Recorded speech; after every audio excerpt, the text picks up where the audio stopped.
안녕하세요. 형광펜 성경과 함께하는 성경 공부. 오늘은 다니엘 8장입니다. 나 다니엘에게 처음 나타난 이상후.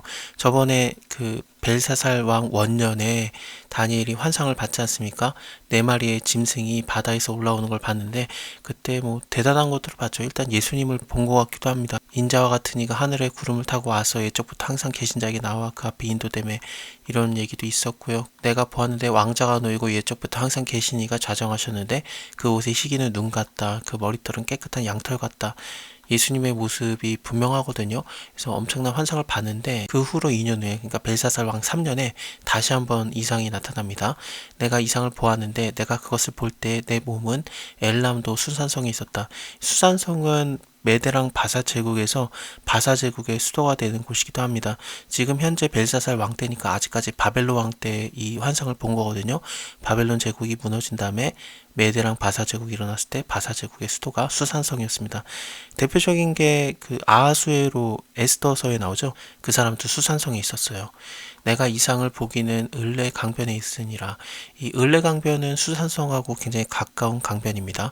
내가 눈을 들어본즉 강가에, 지금 강변에 있었기 때문에 환상으로 강가에 있는 그런 그 수양의 모습을 보는 건데, 이 수양이 두 뿔을 가지고 있는 거예요. 정확하게는 두 뿔을 가진 한 수양입니다. 하나의 수양이라는 게 좀 강조되고 있어요. 사실상 그렇습니다.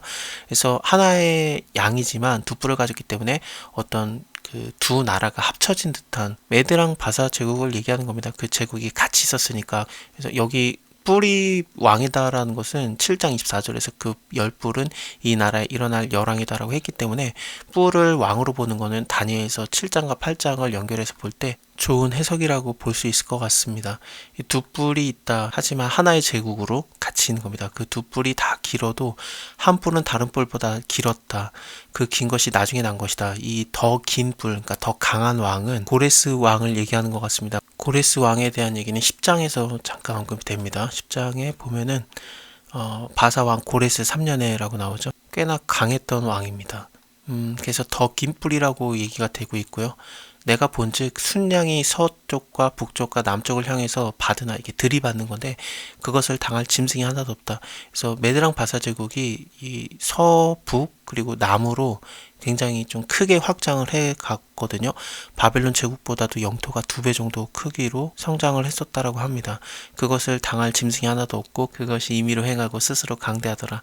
내가 생각할 때 한 수염소가, 지금 위에서 봤던 건 수양, 그 메드랑 바사 제국인데 수염소를 봅니다. 서쪽에서부터 와서 온 지면에 두루 다니되 땅이 닿지 아니한다. 얼마나 빠른지 땅에 발이 닿지도 않는 것처럼 그 빠른 거죠. 굉장히 좀 신속한 그런 모습인데 그 염소 두 눈 사이에 현저한 뿔이 있더라. 현저한 뿔은 정말 거대한 뿔을 얘기해요.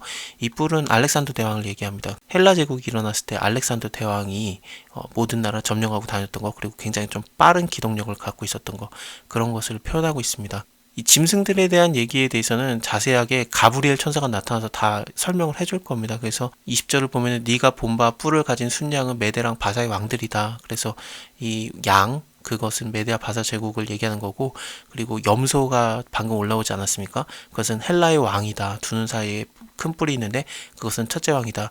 큰 제국을 만들어낸 알렉산더 대왕에 대한 얘기거든요. 그래서 이 밑에 정확하게 해설들이 나와요.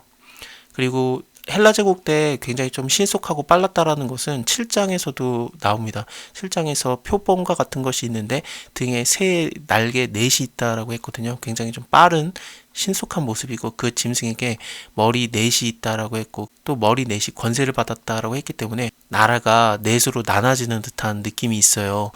8장에서도 그 얘기가 정확하게 언급이 됩니다. 8절을 보면은 순염소가 스스로 심히 강대하여 가더니 강성할 때 큰 뿔이 꺾이고 알렉산더 대왕이 죽고 그 대신에 현저한 뿔 넷이 하늘 사방에 향하여 났더라.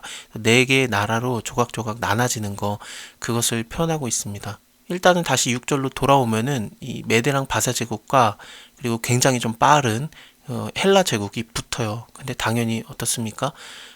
헬라 제국이 이기죠. 수염소가 이기는 겁니다.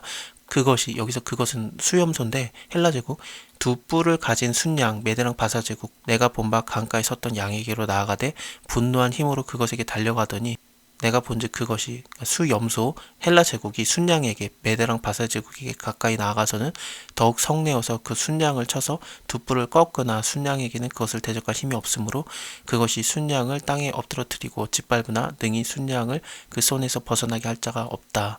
그래서 순염소가 이겼습니다. 스스로가 더 강해가더니 헬라 제국이 점점 세지고 강성할 때 그 큰 뿔이 꺾이고 알렉산더가 죽고 그 대신에 현저한 뿔 넷이 하늘 사방에 향해서 났더라. 네 신하가 나라를 나눠갔습니다. 그 중에 한 뿔에서 또 작은 뿔 하나가 나서 남편과 동편과 또 영화로운 땅을 향해서 심히 커지더니 영화로운 땅은 당연히 예루살렘 쪽을 얘기하는 것 같은데 그쪽을 점령하는 그런 세력이 있었던 거예요. 그것이 하늘 군대에 미칠 만큼 커서 그 군대와 별 중에 별들이 떨어졌다. 이 별이 도대체 뭘로 봐야 되는가 여러 가지 의견이 있는데 성도라고 보는 게 제일 맞을 것 같아요. 믿는 자들이라고 보는 게 좋을 것 같은 게 왜냐하면은 여기 밑에 그 가브리엘의 해석을 보면은 거룩한 백성을 멸하리라라고 돼 있거든요. 그래서 성도들이 멸절당하는 거, 막 죽는 거, 순교당하는 거 그런 것들을 표현한다라고 보면은 별이 떨어진다라는 것은 성도들을 죽이는 것을 했다라고 보면 될 것 같아요.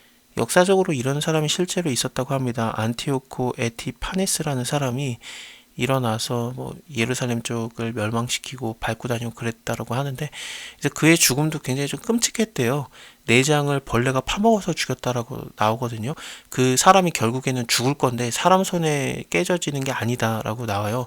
성도들도 밟고 다니고 스스로 높아져서 군대의 주제를 대적하였다. 군대의 주제면은 당연히 그 별들의 무리의 주제, 그러니까 하나님을 얘기해요. 그 군대라고도 나오고 하늘에 미칠 만큼 커져서 그 군대, 뭐 그리고 여기 군대의 주제, 이 두 군대를 같이 봐야 되냐 다르게 봐야 되냐라는 좀 고민이 있겠습니다만 어쨌든 하나님을 대적하며 그에게 매일 드리는 제사를 제하여 버렸다. 그의 성소를 헐었다. 범죄함을 인해서 백성과 매일 드린 제사가 그것에게 붙임바 되었고 그것이 또 진리를 땅에 던지며 자의로 행하여 형통하였더라. 내가 들은즉 거룩한 자가 말하더니 다른 거룩한 자가 그 말하는 자에게 묻되 거룩한 자가 말하는데 또 다른 거룩한 자가 묻다. 이거는 천사가 천사에게 물어본다. 그런 식으로도 생각을 할 수도 있습니다. 스가랴서 1장을 보면은 뭐 천사가 천사에게 서로 대화하는 거 그런 게 있습니다. 이상에 나타난 바 매일 드리는 제사와 망하게 하는 죄악에 대한 일과 성소와 백성에게 내어준 바 되며 지팔필 일이 어느 때까지 이를고 하매 그가 내게 이르되 2300 주야까지니 그때의 성소가 정결하게 함을 입으리라 하였느니라. 이 2300 주야를 어떻게 봐야 되는가라는 여러 가지 해석이 있어요. 뭐 제일 좋은 거는 그냥 아까 말씀드렸던 안티오 에피파네스 그 사람이 다스렸던 순간 동안을 얘기하는 걸 수도 있습니다. 아니면 이 하루를 천년으로 봐야 되는가? 하나님께서는 하루를 천년같이 천년을 하루같이 여기시는 분이기 때문에 긴 시간을 얘기하는가 여러 표현들이 있을 수 있습니다. 그때의 성소가 정결하게 함을 입으리라 하였느니라. 나 다니엘이 이 이상을 보고 그 뜻을 알고자 할 때에 사람의 모양 같은 것이 내 앞에 섰고 내가 들은즉 을레 강 두 언덕 사이에서 사람의 목소리가 있어 외쳐가로되 가브리엘아 이 이상을 이 사람에게 깨닫게 하라 하더니 그래서 다니엘에게 이상 그것을 깨닫게 하는 것이 명령이 되는데 가브리엘급 천사에게 이런 명령을 내릴 수 있는 존재는 사람의 모양을 갖고 있는 이분은 예수 그리스도를 말하는 게 아닐까라고 생각이 됩니다. 그가 나의 성곳으로 나왔는데 그가 나올 때 내가 두려워서 얼굴을 땅에 대고 엎드리매 그가 내게 이르되 인자야 깨달아 알라라. 다니엘을 인자라고 부르고 있습니다. 예수님만 인자라고 호칭이 됐던 게 아니라 예수님께서는 자기 스스로 인자라고 스스로 말씀하시죠. 다니엘에게도 인자라는 그런 표현들이 나오고요. 에스겔도 인자라는 식으로도 표현이 됩니다. 하나님께서 인자야 네가 저 그 뼈들을 보느냐 저게 살아나겠느냐라고 물어보시거든요. 그래서 인자라는 표현은 예수님뿐만 아니라 다니엘이라든지 에스겔에게도 표현이 됐던 그런 호칭들입니다. 이거 자체가 그냥 사람의 아들이니까요. 어쨌든 이 이상은 정한 때 끝에 관한 것이다. 이 정한 때의 끝이 도대체 언제를 말하는 건지 좀 고민이 있어요. 그러니까 진짜 말세를 얘기하는 건가 아니면은 헬라 제국의 무너지는 때를 얘기하는 건가 두 가지의 큰 의견이 있는데 좀 더 볼게요. 그가 내게 말할 때 내가 얼굴을 땅에 대고 엎드려서 깊이 잠들매 그가 나를 어루만져서 일으켜 세우며 가로되 진노하시는 때가 마친 후에 될 일을 내가 너에게 알게 하리니 이 이상은 정한 때 끝에 관한 일임이라. 네가 본 바 그 두 뿔을 가진 순양은 메대랑 바사다. 그래서 메대와 바사의 왕들이고 털이 많은 수염소는 헬라의 왕이다. 그래서 두 눈 사이에 있는 큰 뿔은 곧 첫째 왕이요 알렉산더 대왕이고, 이 뿔이 꺾이고 그 대신에 네 뿔이 났다. 그 신하들이 나라를 넷으로 나눠갔습니다. 이 네 나라 마지막 때에 패역자들이 가득할 즈음에 한 왕이 일어나리니 그 얼굴은 엄장하며 괴울에 능하다. 이 엄장하다라는 것은 그냥 철면피를 깐 그런 얼굴 있죠. 부끄러움을 전혀 모르는 그런 얼굴이고, 괴울에 능하다, 거짓말에 능한 자, 그 권세가 강할 것이나 자기의 힘으로 말미암은 것이 아니며 그가 장차 자의로 행하여 형통하며 강한 자들과 거룩한 백성을 멸하리라. 별 떨어진다, 그런 얘기가 지금 이것과 연결이 되고 있는 것 같습니다. 그가 꾀를 베풀어서 제 손으로 괴울을 이루고, 괴울에 능하다고 했었잖아요. 그래서 꾀를 베풀어서 그 손으로 괴울을 이루고 마음에 스스로 큰 체하며 또 평화한 때에 많은 무리를 멸하며 또 스스로 서서 만왕의 왕을 대적할 것이나 그가 사람의 손을 말미암지 않고 깨어지리라. 하나님을 대적했을 때 벌레가 그 내장에서 나와서 그 파먹어 죽은 거, 그것을 표현한 것 같습니다. 이미 말한 바 주야에 대한 이상이 확실하니 너는 그 이상을 간수하라. 이는 여러 날 후의 일이다. 이에 나 다니엘이 혼절하고 수위를 앓다가 일어나서 왕의 일을 보았느니라. 내가 이상을 인하여 놀랐고 그 뜻을 깨닫는 사람도 없었느니라. 자, 오늘은 여기까지 보고요. 다음에 9장에서 가브리엘이 한 번 더 나타나서 다니엘에게 어떤 메시지를 전해주는데 그거에 대해서 자세히 이어서 보겠습니다. 감사합니다. 다음에 뵐게요.